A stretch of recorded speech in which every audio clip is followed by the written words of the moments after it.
Les concepteurs de ce logo ont été inspirés de l'opprobre à l'élévation. L'opprobre, c'est la souffrance, et cela est symbolisé par la croix de Jésus, avec l'épine, la couronne d'épines. Mais vous voyez qu'il y a deux branches d'olivier. Et dans Zacharie, quand vous lisez dans Zacharie chapitre 4, au verset 1 à 12, il est question là, dans la révélation que le prophète a de Dieu, il parle là des deux oliviers.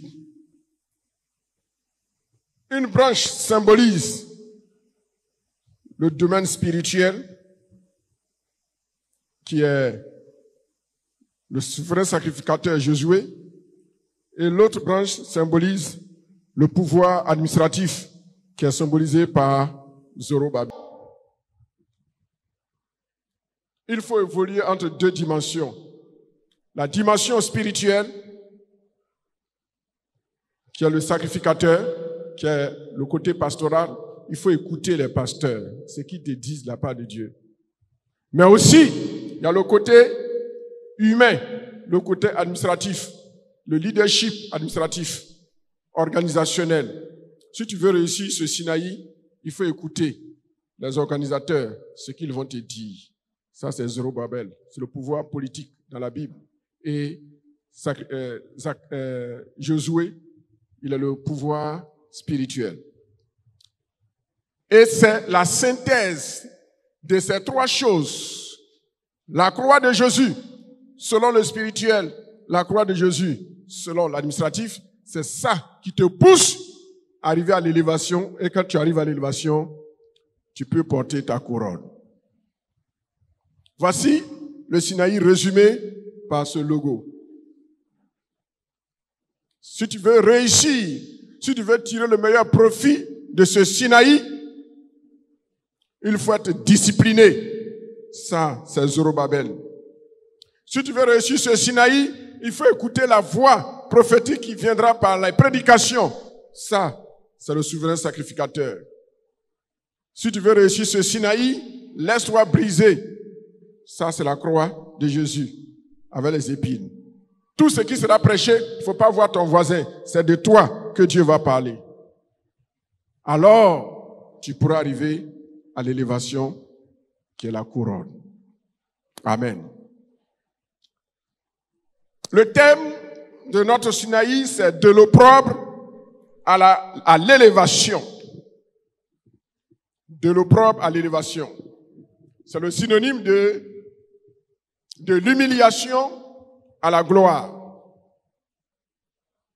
C'est le synonyme du sous-sol au trône. Ce thème est divisé en 5 sous-thèmes. Le premier sous-thème pour la première semaine, c'est les causes de l'opprobre. On va expliquer l'opprobre, qu'est-ce que c'est ce soir. La deuxième semaine, les manifestations de l'opprobre. La troisième semaine, les solutions de Dieu au problème de l'opprobre. Comment Dieu résout notre problème de l'opprobre, de la souffrance. La quatrième semaine, c'est la nature et les causes de l'élévation. Qu'est-ce qu'on appelle élévation? Comment l'élévation qu'est-ce qui est l'élévation? Qu'est-ce qui est à l'origine de l'élévation? En d'autres termes, pour être élevé, qu'est-ce que tu dois faire? Par où tu dois passer pour être élevé? C'est pas un bouton qu'on appuie automatiquement de façon magique ou mystique ou spirituelle et puis tu parviens au sommet. Non. Il y a des actes qu'il faut poser. C'est ce que nous allons voir durant la 4e semaine. Et la 5e semaine, nous allons voir les manifestations ou les signes qui caractérisent l'élévation. Comment sait-on que quelqu'un est en train d'être élevé. Est-ce que c'est lui-même qui crie « Je suis élevé, je suis élevé » ? Non. Même s'il ne le dit pas, les autres doivent le voir. Même s'il le dit, les autres doivent aussi réaliser que ce qu'il dit là, c'est vrai. Ce ne sont pas des paroles en l'air. Et la dernière semaine, nous allons voir les implications prophétiques, les conséquences prophétiques de l'élévation. Quand tu es élevé, comment tu dois vivre?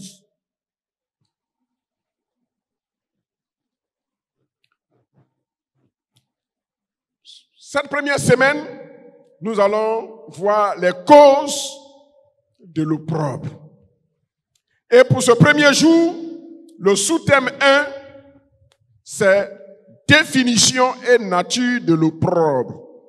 La définition et la nature de l'opprobre. Notre objectif à travers ce sous-thème, numéro 1, c'est de vous d'amener le peuple de Dieu à connaître le sens du mot opprobre.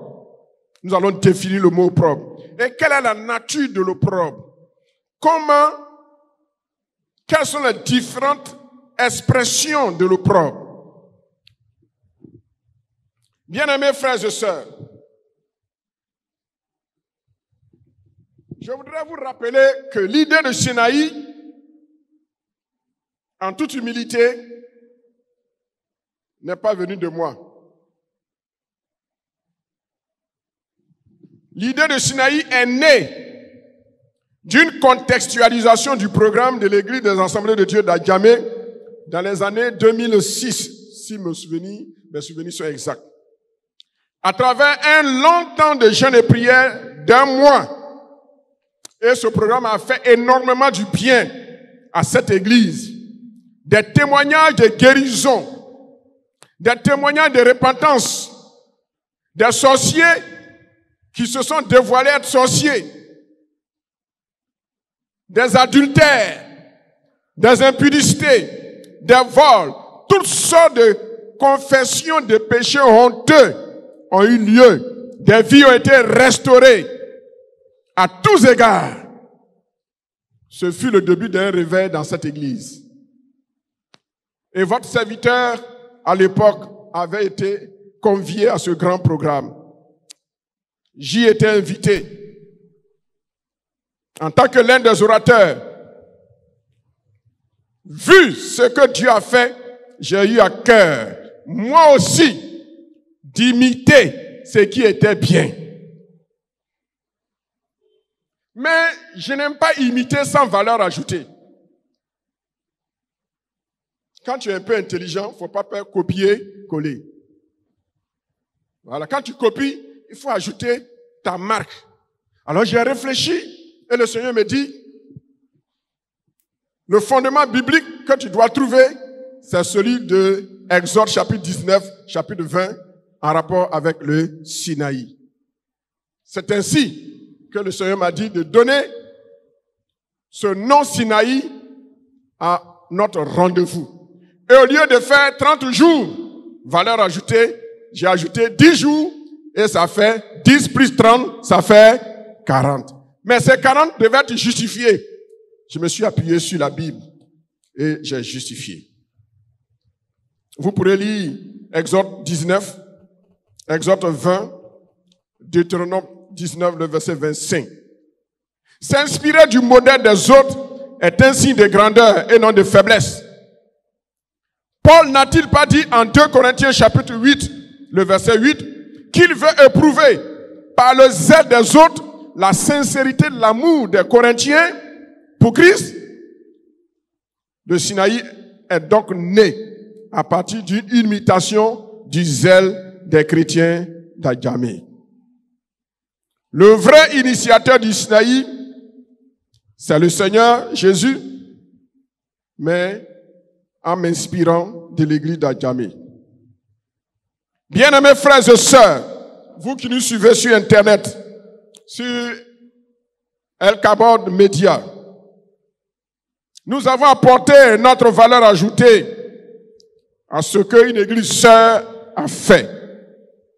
Aujourd'hui, le Sinaï est devenu un exemple partout. À Dieu toute la gloire.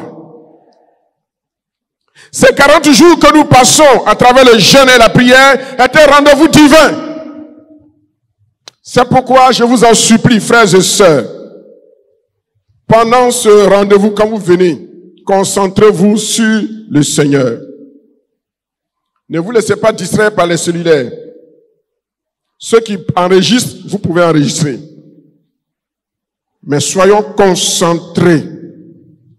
Parce que l'ennemi, il va passer par toutes sortes de moyens pour nous distraire. Ce n'est pas un ordre. Mais pendant la prédication, je vous aurais souhaité, ceux qui n'enregistrent pas, il serait mieux que vous éteigniez vos portables. Parce que l'ennemi va vous distraire. Ce n'est pas un ordre, mais c'est un conseil. Bien-aimés frères et sœurs, le Sinaï a un but. Le Sinaï a des objectifs. Le Sinaï a des stratégies. Et le Sinaï a un thème spécifique. Un thème intentionnel. Un thème qui est choisi à dessein. Passons-les en revue rapidement. Quel est le but du Sinaï?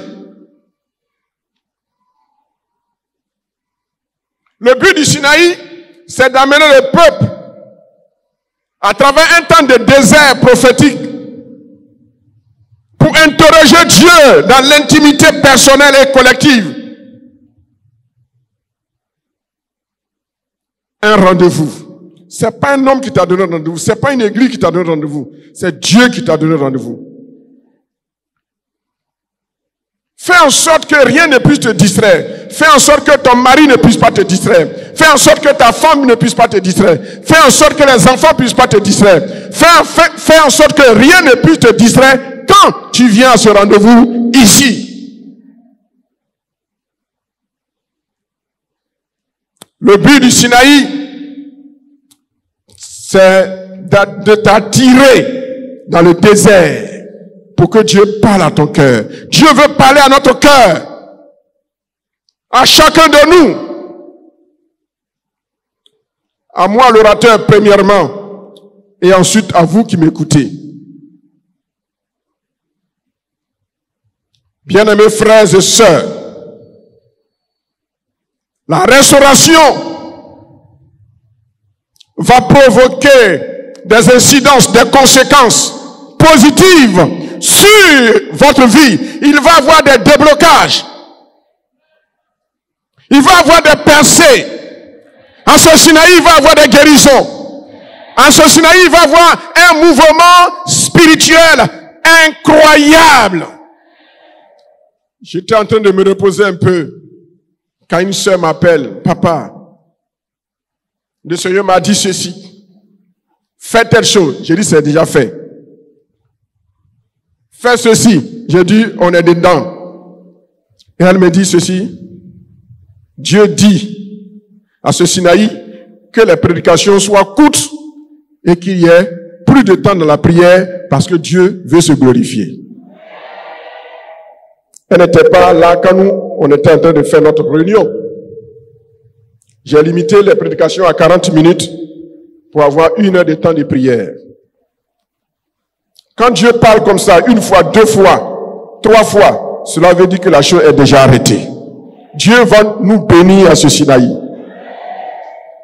Disposons-nous. Disposons-nous. Le Sinaï a des objectifs. C'est développer et entretenir la présence de Dieu dans ma vie personnelle. Parce que la routine s'installe. Le zèle pour la prière disparaît. Le zèle pour la méditation disparaît. Le zèle pour venir au culte du soir, le seul culte du soir que nous avons, disparaît. On devient des chrétiens de dimanche. Le Sinaï est là pour développer et entretenir notre présence de Dieu. Redynamiser l'action du Saint-Esprit dans ma vie et dans la vie de ma famille et de l'Église. Voilà le deuxième objectif du Sinaï. C'est pourquoi ne nous laissons pas distraire par quoi que ce soit. Frères et sœurs, je vous en supplie. Troisième objectif. Restaurer et redynamiser la vie du combat spirituel dans ma vie de prière personnelle. Apprendre à parler en langue, à défaut d'une heure, au moins une demi-heure. Parce qu'il y a des mystères quand on parle en langue. L'Église aujourd'hui ne connaît plus la puissance du parler en langue. C'est vrai, nous faisons les proclamations prophétiques, c'est pour encourager. Mais les proclamations prophétiques ne prennent pas la place du parler en langue personnelle. Il y a une puissance dans le parler en langue. Mais aussi prier avec l'intelligence. À travers le jeûne et la prière, dans une atmosphère d'adoration.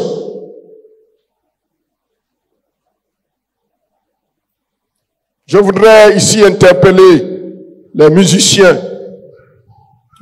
Vous jouez un rôle très très important. Disposez vos cœurs afin que vos bouches soient des sources de bénédiction pour le peuple de Dieu. Suscitez le réveil dans ma vie personnelle, dans la vie de l'Église et dans la vie de l'Église locale et nationale. Recherchez la révélation de Dieu par rapport aux différents blocages dans ma vie spirituelle, sur le plan moral, sur le plan professionnel, sur le plan des études, sur le plan économique, sur le plan sentimental, sur le plan du foyer, sur le plan de ma vie personnelle et la vie de l'Église. Voilà les objectifs du Sinaï. Le Sinaï n'a pas autre but que ça, n'a pas autre objectif que ça. À travers le Sinaï, nous voulons booster la foi du peuple de Dieu, à offrir le meilleur. Chacun doit offrir le meilleur de lui-même à Dieu pour le salut et le suivi des âmes en vue de la croissance de l'Église. Le Sinaï vient pour nous donner l'énergie afin de travailler pour Dieu. Sans être pasteur, on fait aussi le travail du pasteur. Une église pentecôtiste, c'est une église dans laquelle tout le monde est sacrificateur. Et il y a l'entraîneur des sacrificateurs. Et le souverain sacrificateur, c'est Jésus-Christ. Alléluia. Enfin, le 7e objectif de ce Sinaï, c'est offrir le meilleur de moi-même par une vie de libéralité, apprendre à donner, apporter des offrandes à Dieu. Quand il m'aura béni, même s'il ne m'a pas béni, je le bénis et je lui rends grâce. Bien-aimés, voici les différents objectifs du Sinaï en tant que programme annuel de l'Église. Le premier sous-thème que nous développons aujourd'hui, c'est la définition et la nature de l'opprobre. Je voudrais donc vous inviter à prendre vos Bibles dans le livre de Ruth, chapitre 2.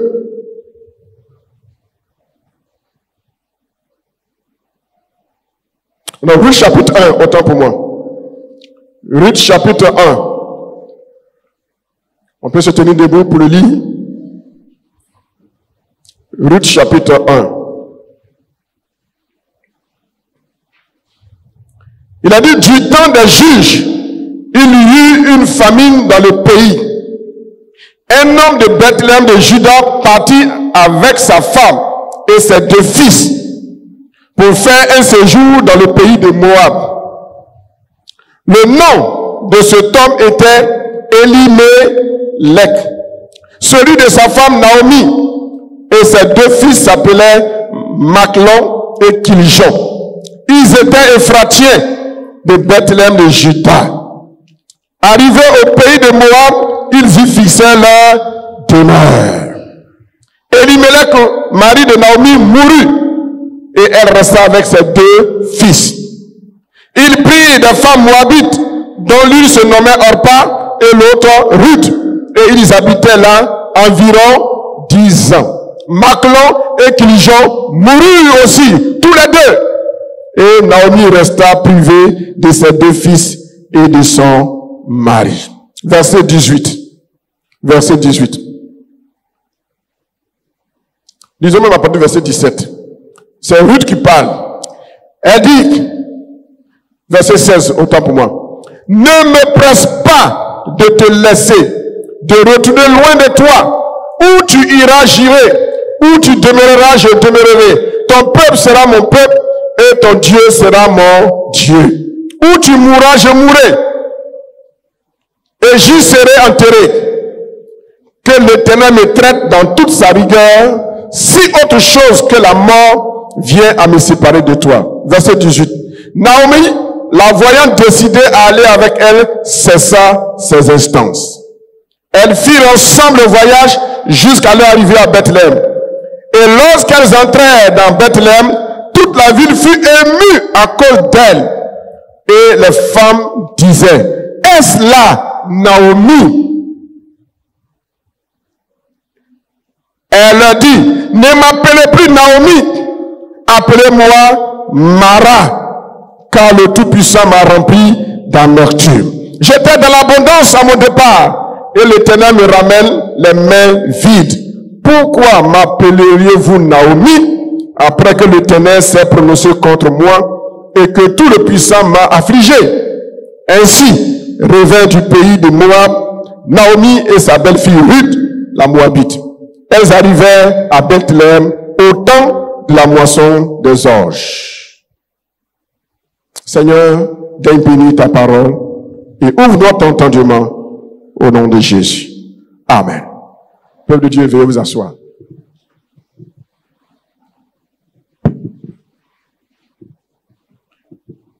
Nous venons de lire un texte qui nous parle de l'amertume d'une femme appelée Naomi. Naomi et son mari Elimelech vivaient en paix en Juda. Et une crise est intervenue. Et elle et son mari et leurs deux enfants ont fui pour aller chercher refuge dans le monde à Moab. Ils sont arrivés. Au début, tout allait bien. Quand l'opprobre va commencer. Et Elimelech meurt. On peut dire que ça, c'est un accident. Quelque temps après, le fils aîné meurt. Ça commence à interpeller. Elle a fini de faire le deuil de son mari et de son premier fils. Le second meurt. 2, 3, ça interpelle. Voici Naomi. Dans l'amertume.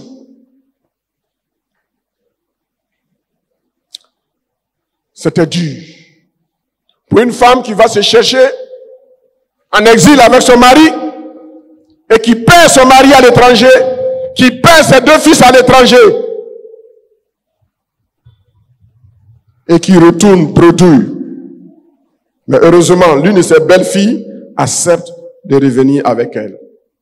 À travers cette histoire, nous voyons la trame de l'histoire de Dieu pour le salut de l'Église, nous les païens.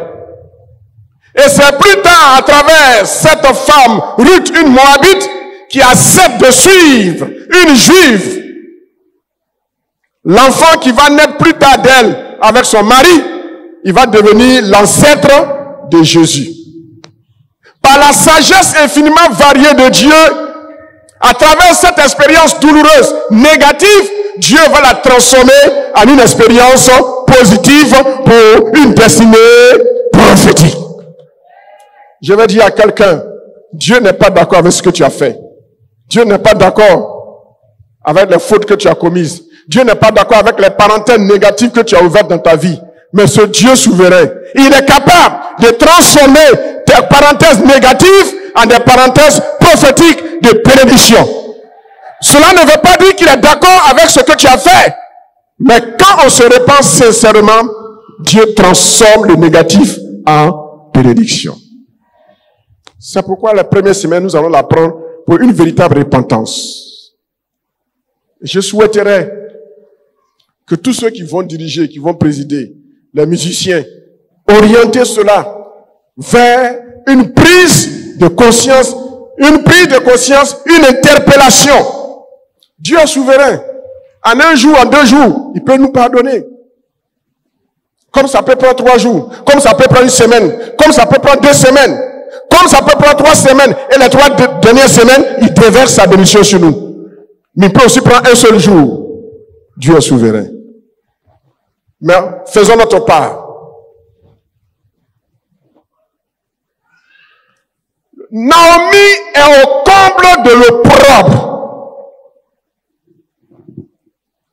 Naomi n'en revient pas. Qu'est-ce que l'opprobre?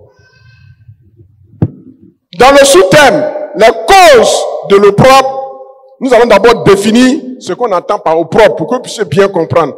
Je serai terre à terre, simple, mais profond. Le mot opprobre vient du mot hébreu qui signifie disgrâce. Kerpa. Kerpa, en hébreu, veut dire disgrâce. La honte. La mortification. La souffrance qu'on nous inflige. L'ignominie. Le déshonneur. L'infamie. Ce qui est vilain à voir. Ce qui est vilain à supporter. L'opprobre. Et la première lettre en hébreu du mot opprobre, c'est le K. Et je vous ai dit que le K, c'est le symbole de quoi? La cuillère, quoi encore? La coupe, quoi encore? L'assiette. Mais cette cuillère, cette coupe et cette assiette est une coupe, une assiette qui est remplie de quoi? D'amertume. L'opprobre. Dans le grec, c'est le même sens, disgrâce, honte. Qu'est-ce que l'opprobre? Le mot opprobre signifie souffrance.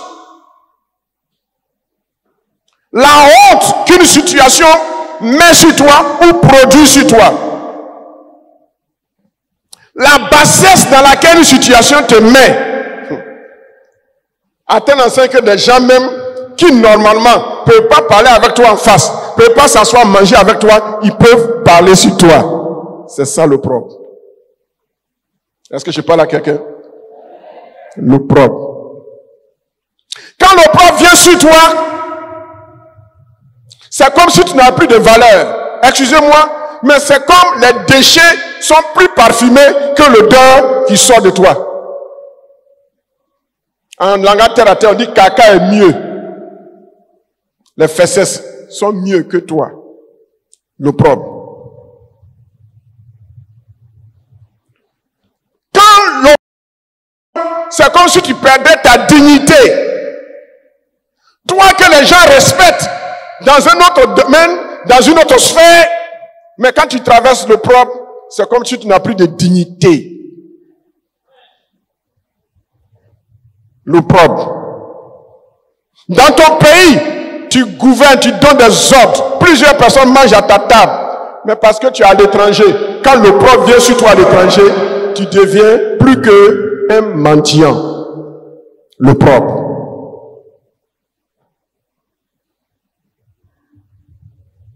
Tu perds ta dignité. Quelqu'un qui est docteur dans son pays, parce qu'il a changé de pays, et l'opprobre est sur lui, il n'est même pas capable de faire travail d'infirmier. Même un infirmier, il devient balayeur. C'est ça l'opprobre. On a vu des docteurs en Côte d'Ivoire ici qui sont partis dans d'autres pays dont je ne dis pas le nom. Là-bas, là, ils sont devenus vigiles. Opprobre. Est-ce que vous êtes là? L'opprobre. Que Dieu nous aide à comprendre ce thème du Sinaï. L'opprobre. Voyons maintenant la nature de l'opprobre. Cas de Naomi.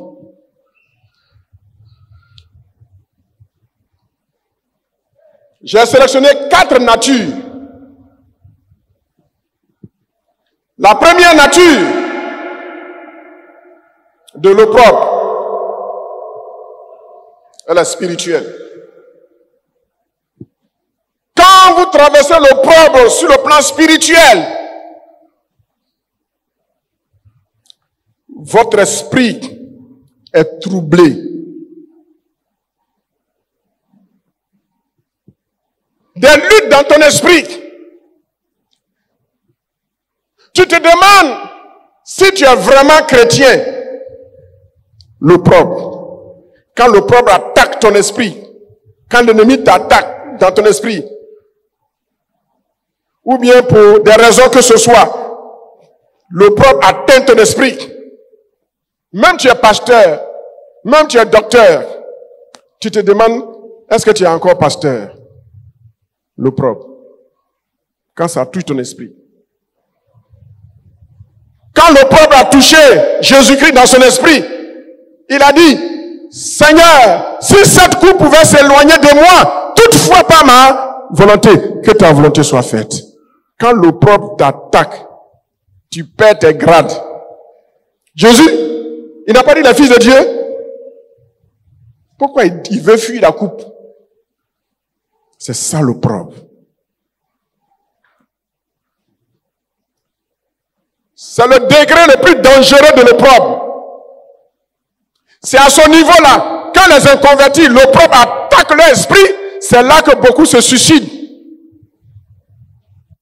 Beaucoup, même étant chrétiens, quand ils succombent à l'opprobre dans l'esprit, ils abandonnent. Je suis dans l'église depuis longtemps, je n'ai rien vu. L'église est remplie de faux types.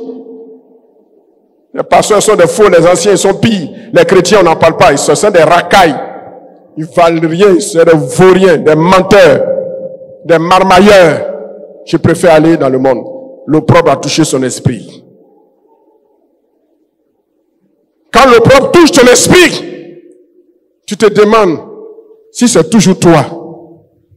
Et ceux qui te font souffrir, tu te demandes s'ils sont chrétiens. L'opprobre. Quand vous n'êtes pas encore passé par l'opprobre sur le plan spirituel, vous pouvez penser que vous êtes quelqu'un. Mais quand tu traverses cette opprobre et que ton esprit est agité, ton esprit est troublé, si tu es humble, c'est de dire, Seigneur, je suis troublé. Si tu ne viens pas à mon secours, je vais succomber.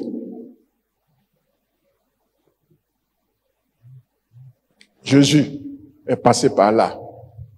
Et c'est pourquoi l'Épître aux Hébreux dit, parce qu'il a souffert, il est mieux placé pour secourir tous ses frères et toutes ses sœurs qui passent par ce chemin de l'opprobre.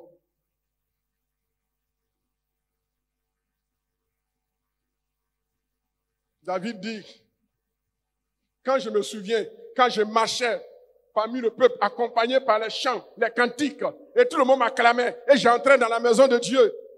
Mais aujourd'hui, là on a dit, vive le roi, aujourd'hui c'est moi, un enfant qui est sorti de mes entrailles, avec mes adversaires, il se lie contre moi pour me faire un coup d'état, et j'ai perdu le pouvoir, l'opprobre.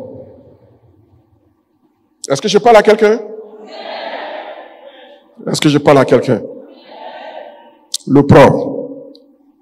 L'opprobre se manifeste également, deuxièmement, au niveau de notre âme. Au niveau de l'âme. Au niveau de nos pensées.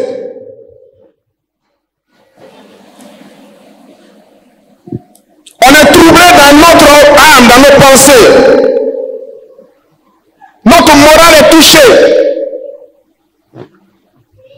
La dimension psychologique en nous est touchée, secouée.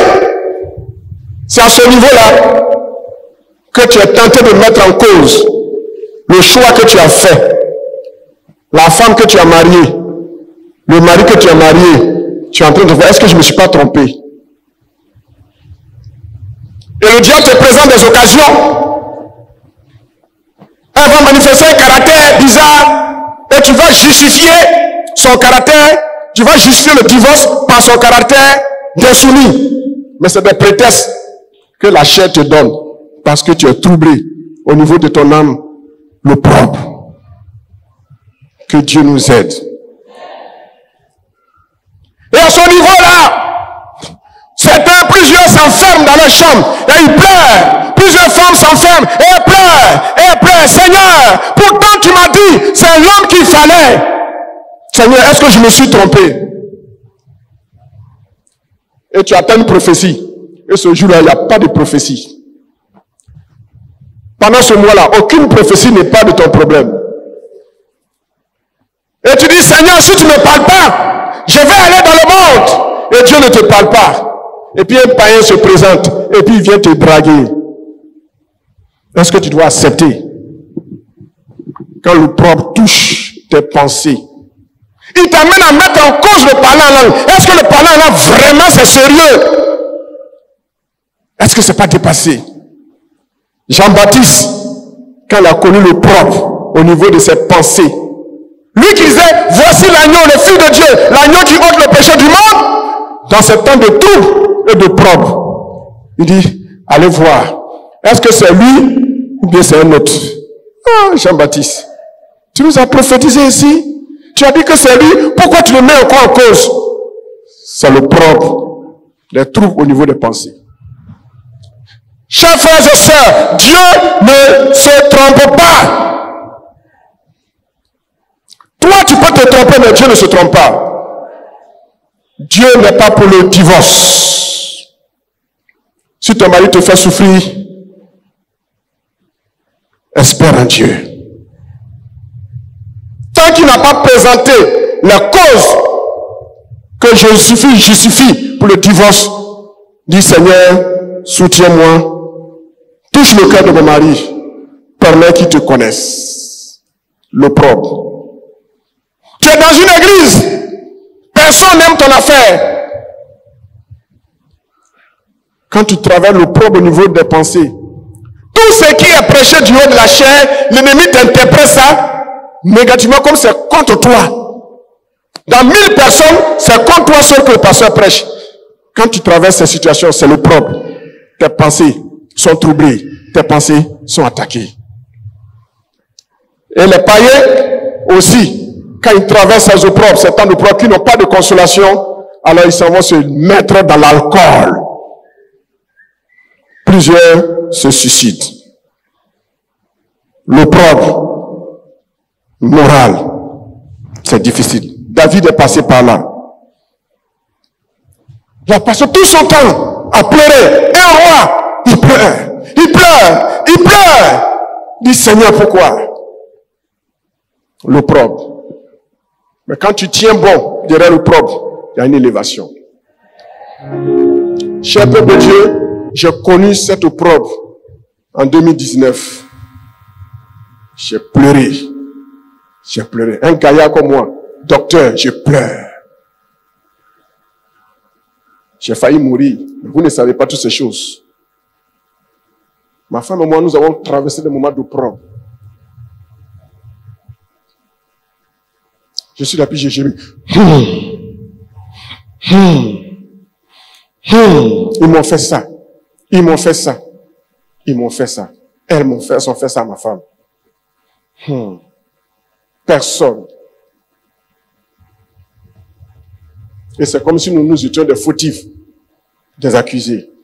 Pendant 2 mois. Vous allez apprendre que je suis mort. Vous allez faire funérailles grandiose. Le propre. Quand ça touche ta pensée. 2 mois. Je n'ai pas faim. Je ne peux même pas lire la Bible. Je vous confesse ça aujourd'hui. Je ne peux pas lire la Bible. Je ne peux pas prier. Je pleure. Je pleure. Et ma femme me dit, chérie, c'est pas à toi ils ont fait, c'est à moi. Pourquoi tu pleures? Pourquoi tu vas mourir? Je ne vais pas te perdre. Si je deviens veuve, ce sera encore pire. Je dis, c'est à toi qu'ils ont fait, c'est à moi ils ont fait. Et je suis là, je réfléchis. Et quand c'est comme ça, tu veux te justifier pour montrer que tu es innocent. Et Dieu sait que tu es innocent. Personne ne t'écoute. L'opprobre, quand ça touche ta pensée.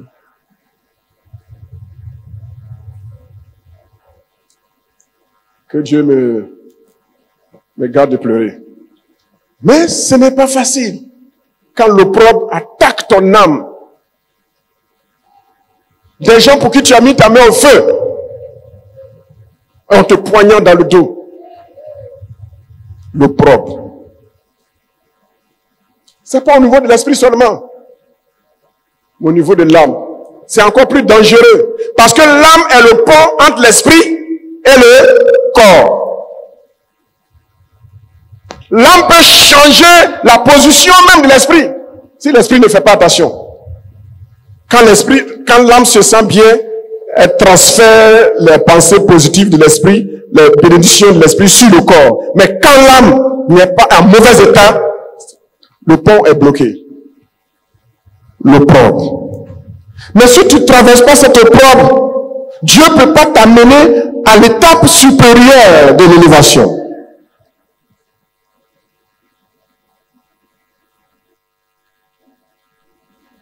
L'âme, c'est le champ de bataille. C'est le champ de bataille. C'est dans l'âme que l'ennemi vient nous attaquer pour pouvoir prendre le contrôle de l'esprit. De la même manière que dans une nation, quand les gens veulent faire un coup d'État, qu'est-ce qu'ils attaquent? Ils attaquent deux domaines. Quoi? L'armée et puis la communication. Une fois ils ont pris la radio et la télévision, même ils peuvent influencer l'armée. À travers la communication, ils vont dire, telle zone est prise, alors que c'est pas encore pris, telle zone est prise, telle zone est prise. Et puis les autres, ralliez-vous sinon. Et puis tout le monde se rallie. Alors qu'ils n'ont même pas pris quelqu'un. L'âme, la communication, elle est très forte. Et le diable, sachant ça, il va pas attaquer notre esprit, mais il va attaquer notre âme. L'opprobre. Naomi a connu l'opprobre moral, mental. Elle a commencé à se dire, qu'est-ce que j'ai fait? Qu'est-ce que les gens vont dire à Moab? Et qu'est-ce que les gens vont dire en Israël? Que c'est une Maplao. Maplao veut dire une sorcière. Elle a envoyé son mari à l'étranger pour le tuer. Non seulement pour lui, elle a bouffé, mais elle a bouffé ses deux fils. C'est ça. Ce qu'on se dit que les gens pensent de nous, qui peut être réel, même si c'est faux, mais qui peut être réel, c'est ça qui augmente le poids de l'opprobre mental. Naomi a souffert. Mais elle a pris son courage entre ses mains. Elle dit, peu importe ce que les gens vont dire, peu importe ce que les gens vont dire, mais je connais où je suis avec Dieu. Je sais que, en ce qui me concerne, je suis innocente. Je ne suis qu'une victime. Et quand tu te reconnais comme une victime, alors tu peux sortir de l'opprobre en disant, Seigneur, je m'abandonne en tes mains. Aide-moi. Sois courageux. Tu as quitté l'église. Tu as connu l'opprobre dehors. Et le Seigneur te dit, reviens à Juda. Lève-toi comme Ruth et reviens. Les gens vont parler, ils vont murmurer. Ils vont parler un dimanche, 2 dimanches, 3 dimanches, 4 dimanches, ils ont oublié. Un vieux pasteur a dit, critique n'a jamais tué l'homme. Lui, à cause de critique, il ne peut pas abandonner son ministère. C'est le vieux Karambiri. Il dit, critique n'a jamais tué l'homme. Les gens vont te critiquer, ils vont parler. Un mois, maximum un mois, puis c'est fini. Tellement il y a des événements, un autre événement plus dangereux que toi va venir, on va oublier pour toi. Et puis, à nous aller. C'est à cause de toi, tu vas mourir. C'est à cause de toi, tu vas abandonner la main de Jésus. Dis à ton voisin, du courage. Sors de l'opprobre. Troisième nature de l'opprobre. Ah, ça aussi c'est difficile, hein? C'est l'opprobre physique. Ce qui se manifeste au niveau du corps. La difficulté physique. Allons pas à pas. L'opprobre conjugal. Tu souffres dans ta chair. pour les femmes. Tu as un mari qui n'est pas converti. Il ne peut pas te toucher. Tout le temps, il est dehors avec les fraîchinis, les femmes étrangères. Et tu es là. Tu brûles. Tu brûles. Ton mari ne te touche pas. Et les femmes. Yako. Cet opprobre là. Abidi dit, Adjamou. C'est ça non, ma fille? Adjamou. Tu sais pas comment tu vas attraper ton cœur. L'opprobre. Mieux vaut ne pas être marié que d'être marié et tu as un mari qui ne te touche pas et puis tu es à côté de lui, tu brûles. Et le diable te dit, mais il te touche pas. Mais il y a, regarde là, en diagonale, il y a un qui est là, qui peut bien faire l'affaire. Pourquoi? Opprobre. L'opprobre. Physique, conjugal. Les sœurs, n'enviez pas celles qui sont mariées, hein. Elles ont un nom, mais elles ne sont pas toutes heureuses dans le monde, là. Les femmes mariées, elles ne sont pas toutes heureuses. Toi qui n'es pas mariée, tu es plus heureuse que certaines femmes mariées. Au propre qu'elles connaissent.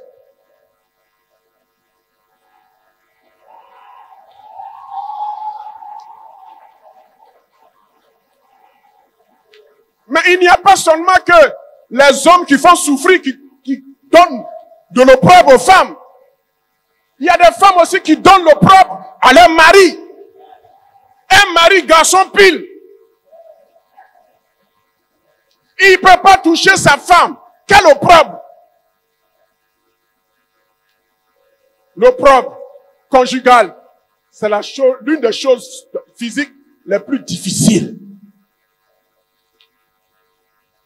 Jolie femme, teint clair, teint noir, ébène, toute la forme, poétiquement romantique. Et tu ne peux pas la toucher. Un peu seulement, je suis malade. Toi, tous les jours, tu es malade. Il y a des hommes qui souffrent, hein? Et même dans l'église. Et même dans l'église. Cette semaine même, j'ai reçu le témoin de 2 personnes. Une en Côte d'Ivoire, une au-delà de l'eau. Qui me dit, pasteur, tu ne peux pas imaginer. Il dit, oh, tu racontes des histoires. Il dit, quand tu me vois, je le sais, moi, un matin, ça fait telle dizaine d'années que je suis marié.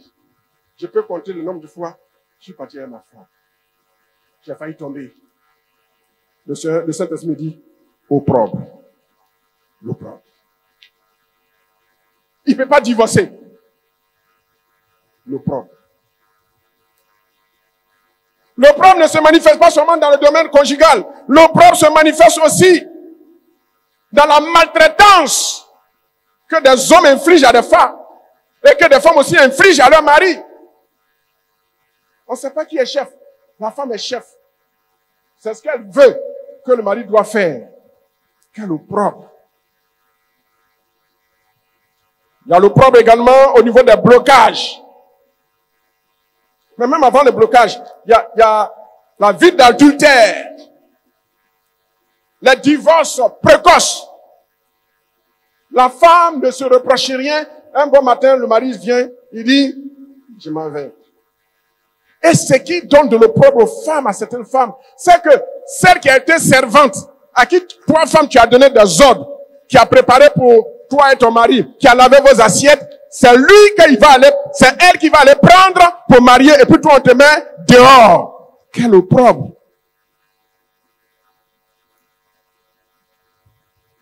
Si je parle à quelqu'un, laisse-moi te dire, de cet opprobre qui t'a mené à perdre ta dignité, Dieu va t'élever.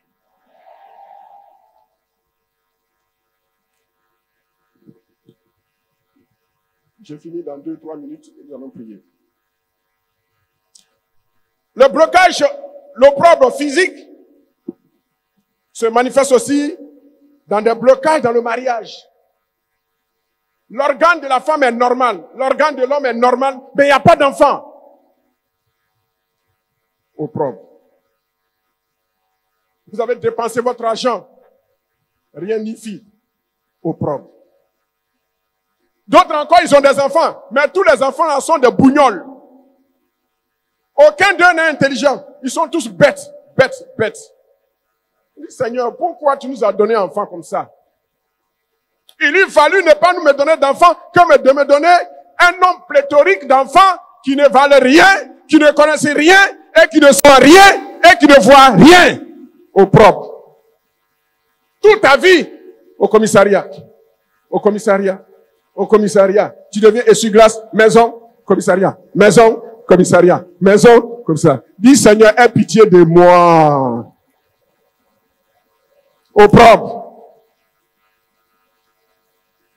L'opprobre physique se manifeste au niveau de la santé. Il y a des personnes, sur les 12 mois, ils sont 10 mois à l'hôpital. Tout l'argent est dilapidé dans les ordonnances. Aujourd'hui, c'est mal de cou, après c'est mal de tête, après c'est le ventre, après c'est le dos, après c'est les reins, après c'est la cheville, après c'est l'œil. Seigneur! Il y a une sœur que j'ai reçue aujourd'hui dans le temps d'écoute. Elle m'a fait pleurer intérieurement. Elle dit, pasteur, j'ai besoin de votre aide, toi et puis la madre. Je ne suis pas de votre église. Je viens de 40 km d'ici.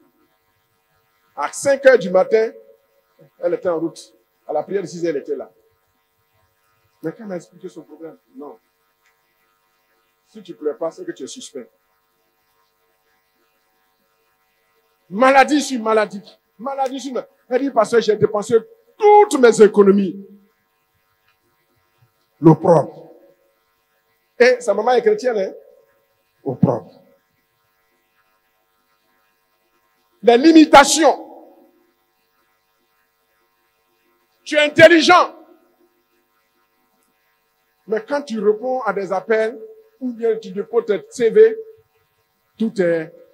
On dit, on t'appellera, on t'a jamais appelé. Opprobre. La dernière nature de l'opprobre, c'est l'opprobre dans le domaine matériel. Elle se révèle au niveau socio-existentiel. Le travail ne va jamais de l'avant, il ne fait que reculer. Tous tes comptes bancaires sont au rouge. L'esprit de la main sèche et l'esprit de limitation et l'esprit de non-accomplissement. Tu vas jusqu'à tu penses que cette fois-ci, ça va aller, et puis ça dégringole. C'est un perpétuel recommencement, le propre. Frères et sœurs, nous allons prier.